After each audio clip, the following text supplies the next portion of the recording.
Hello friends, welcome back to our YouTube channel Ashutosh learning classes.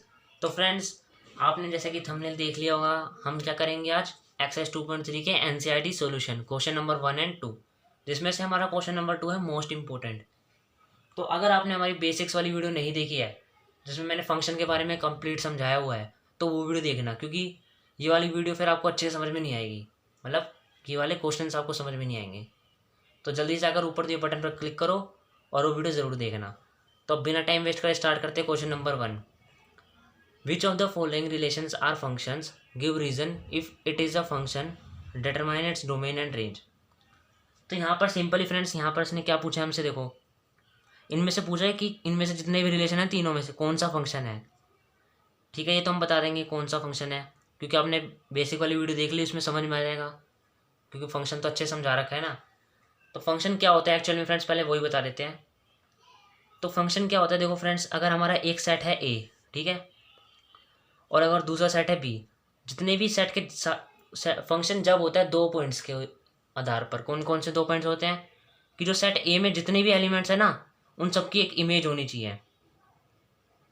ठीक है, मतलब पहला पॉइंट क्या है, सबकी, यानी कि सेट ए में जितने भी एलिमेंट्स हैं ना, कोई अधूरा ना रह जाए, सबकी इमेज होनी चाहिए। और दूसरा पॉइंट क्या है फ्रेंड्स, कि जो सेट बी में जो इमेज बनेगी ना, सबकी एक ही बननी चाहिए, किसी की दो इमेज नहीं बनेगी। ठीक है, अब हम आपको अगर समझ में नहीं आया ना, कोई बात नहीं, हम एक करेंगे ना, आपको अच्छे से समझ में आ जाएगा। तो करते हैं चलो। और उसने इसके बाद देखो क्वेश्चन में एक और चीज़ पूछी है, if it is a function determine its domain and range. अगर हमारा ये रिलेशन फंक्शन हो ना, तो हमें बताना है डोमेन और रेंज क्या होगी। तो बताते हैं, पहले फर्स्ट पार्ट देखते हैं इसका। तो डोमेन और रेंज पहले बता रखा है, फंक्शन अगर हो ना, तो एक्स वाली तो हमारी डोमेन होती है, और जो वाई वाले एलिमेंट्स होते हैं वो होती है हमारी रेंज। तो फर्स्ट पार्ट देखते हैं हम। अगर हम यहाँ पर क्या बनाएंगे, अगर कुछ समझ में ना आए तो एरो डायग्राम। एरो डायग्राम से क्वेश्चन एकदम क्या हो जाता है, ईजी। वैसे तो सब लोग सिंपल भी कर सकते हो, लेकिन इससे क्या होगा, और अच्छे समझ में आ जाएगा, और सब चाहते हैं कि उनको अच्छे समझ में आए। तो यहाँ पर क्या एलिमेंट्स है, देखो एक में 2 5 8 11 14 17, 2 5 8 11 14 17। ठीक है, सब में क्या है, 1 1 1। ओ, तो यहाँ पर एक ही एलिमेंट है 1। अभी थोड़ा कन्फ्यूज़न हो गया ना, तो पहले रिलेशन बना लेते हैं। 2 का 1 के साथ ही है, 5 का भी, 8 का भी 1 के साथ रिलेशन है, 11 भी, 14 भी और 17 भी। तो अब बताओ ये फंक्शन है या नहीं, सबसे पहले तो ये बताएंगे। तो फ्रेंड्स, ये फंक्शन है हमारा। अब बोलो कैसे, क्योंकि देखो मैंने क्या बोले थे, दो पॉइंट्स याद रखना हमेशा, कि जो फर्स्ट हमारा सेट है उसके सारे एलिमेंट्स की एक इमेज होनी चाहिए। तो सारे एलिमेंट्स है ना, यहाँ पर सबकी इमेज बन रही है। ठीक है, तो फर्स्ट हमारा पॉइंट क्या क्या प्रूव हो गया कि फंक्शन हो सकता है। सेकंड पॉइंट क्या था, कि सबकी एक ही इमेज होनी चाहिए, मतलब 2 की भी 1 ही होनी चाहिए, मतलब, और 5 की भी अगर एक है तो वही होगी, कोई बात नहीं। मतलब किसी की दो नहीं होनी चाहिए, जैसे 2 की 1 है और यहाँ पर अगर हमारा 2 एलिमेंट होता कोई, और 2 की 2 भी होती, तो वो वैलिड नहीं होता। लेकिन सबकी अगर एक इमेज ही 1 है तो वो वैलिड होगा। तो ये क्या है, हमारा एक फंक्शन है। ठीक है, समझ गए ना। तो हम इसको एक प्रॉपर फॉर्म में लिखेंगे, yes it is a function because, यहाँ पर हम सेट इसको ए ले लेते हैं और इसको बी, बिकॉज क्यों है, because every element of element, देखो एवरी एलिमेंट यानी कि सबकी, तो पहला पॉइंट तो यही हो गया हमारा, every element of set A has. अब सेकंड पॉइंट क्या है, सिर्फ एक इमेज होनी चाहिए, has only 1 image in set B. तो आप सिंपली ऐसे लिख दोगे, टीचर कुछ नहीं कहेगा, मार्क्स दे देगा अच्छे से। और अगर आपने क्वेश्चन ढंग से नहीं पढ़ा तो आपका मार्क्स कट भी जाएगा, क्योंकि यहाँ देखो डोमेन और रेंज भी पूछ रहा है। तो मैंने आपको पहले ही बता दिया, डोमेन क्या होगी, यहाँ पर डोमेन होगी जो एक्स वाले एलिमेंट्स है। एक्स वाले कौन से हैं, 2 5 8 11 14 17, 2 5, 8, 11, 14, 17, ठीक है। और रेंज क्या होगी हमारी यहाँ पर, सिर्फ एक ही है, 1। तो आपको फर्स्ट पार्ट समझ में आ गया तो वीडियो को लाइक करना। अब हम करते हैं इसका सेकंड पार्ट। अब सेकंड पार्ट बताओ फ्रेंड्स, इसमें एरो डायग्राम बनाने की भी ज़रूरत नहीं है। देखो सेकंड पार्ट में क्या है, मैंने आपको 2 पॉइंट बता दिए ना, उससे आप अपने आप बता सकते हो कि ये फंक्शन है या नहीं। देखो अगर यहाँ पे हमारा कोई भी ना एलिमेंट अधूरा रह जाता है सेट ए, यानी कि इसका कोई मतलब उसका किसी के साथ रिलेशन नहीं बनता, तो भी वो फंक्शन नहीं होगा ना। तो देखो सबका रिलेशन बना है 2, 4, 6, 8, 10, 12, 14 का, क्योंकि उनके बगल में एक एलिमेंट है ज़रूर, है ना। तो ये तो बात साबित हो गई कि फर्स्ट पॉइंट तो हो गया हमारा क्लियर।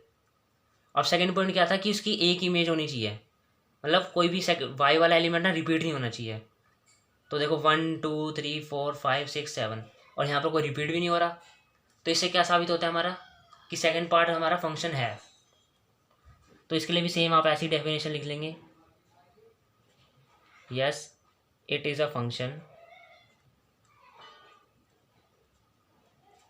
बिकॉज, डेफिनेशन मैंने अभी बताइए कैसे क्या है, एवरी एलिमेंट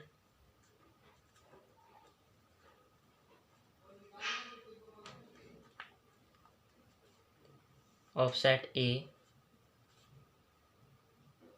has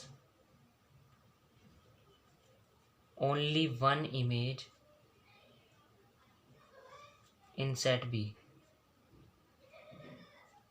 तो ये आप डेफिनेशन लिख देंगे ना तो आपका काम हो जाएगा। अब देखो उसने डोमेन रेंज ही पूछी है, तो डोमेन और रेंज आप आसानी से बता सकते हो। मैंने क्या बताया था, एक्स वाले एलिमेंट्स कौन सी हमारे डोमेन होगी, 2, 4, 6,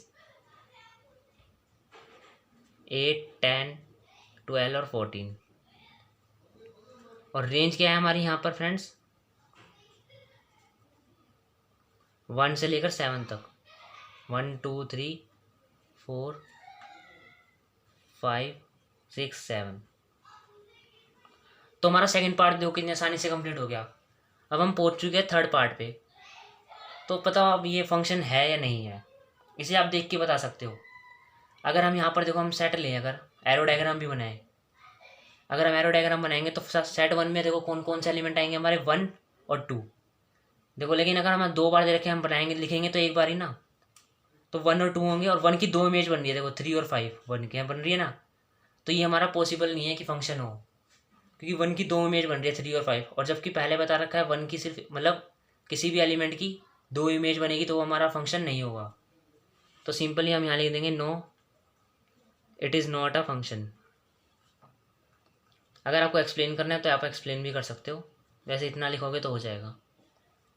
तो यहाँ पर हमने फर्स्ट क्वेश्चन आसानी से कंप्लीट कर लिया है। अब हम पहुँच चुके हैं सेकंड क्वेश्चन पे, जो कि बहुत इंपॉर्टेंट क्वेश्चन है। तो फ्रेंड्स मेरा सबसे पहले आप बताओ डोमेन रेंज क्या होती है। सेकंड क्वेश्चन में यही पूछ रहा है डोमेन और रेंज क्या होती है, मतलब फर्स्ट और सेकंड पार्ट में इनमें हमें डोमेन और रेंज निकालनी होगी दोनों की।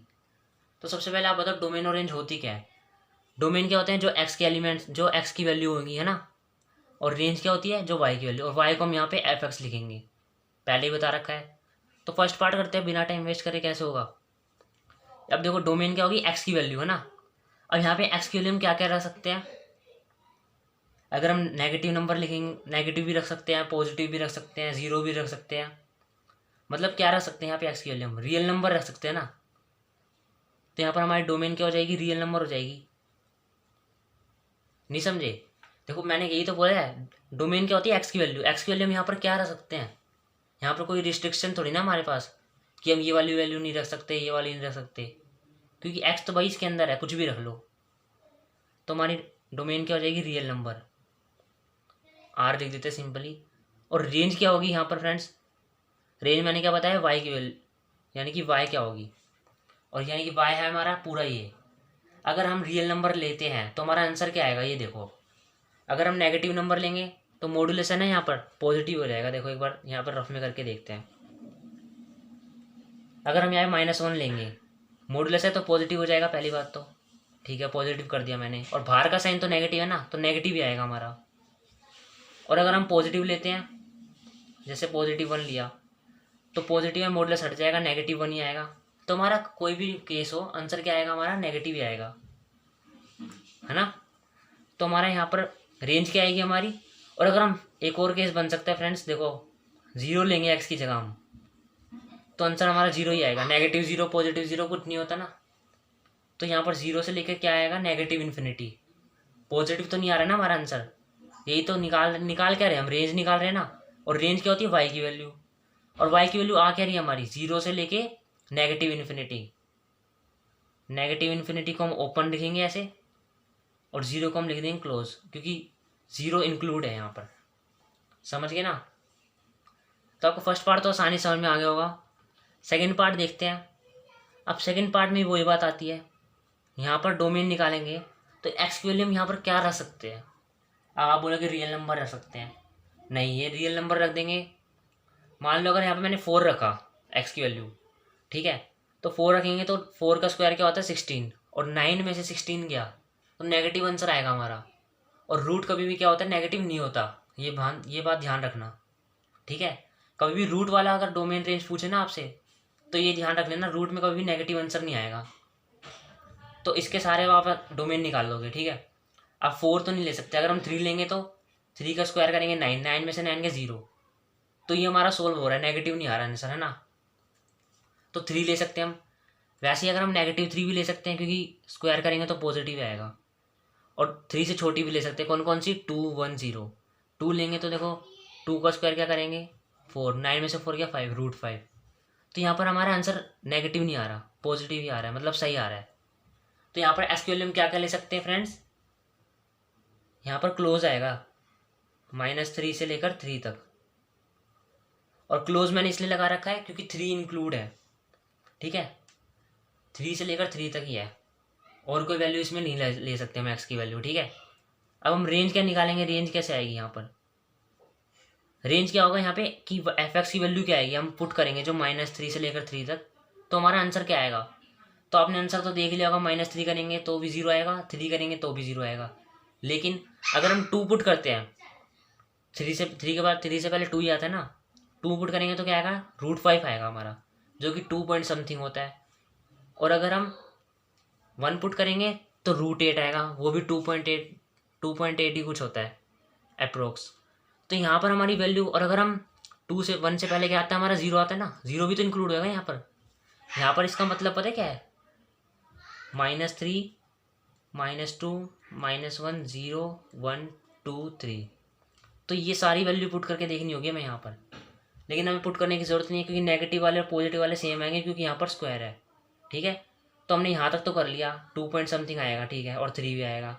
अब 0 पुट करेंगे ना यहाँ पर, तो 0 करेंगे तो हमारा आंसर क्या आएगा 3 आएगा। कैसे, 9 में से 0 गया, 9 बचेगा, √9 क्या होता है 3 होता है हमारा। तो हमारा आंसर आ क्या रहा है हमारा 0 से लेकर 3 तक आ रहा है आंसर, है ना। तो हम उसको ऐसे लिख सकते हैं यहाँ पर, एक्स इज सच डैट 0, और इसमें 0 क्या है हमारा इंक्लूड होगा या नहीं होगा 0 और 3। आंसर हमारा 0 से लेकर 3 तक ही तो आ रहा है ना, बीच में 2 पॉइंट समथिंग भी आ रहा है, तो इंक्लूड है 0 भी और 3 भी। तो रेंज आपको समझ में आ गया होगा कैसे निकाली हमने। अगर आपको वीडियो पसंद आई तो लाइक करना, चैनल पे नए हो तो सब्सक्राइब करना। Thanks for watching.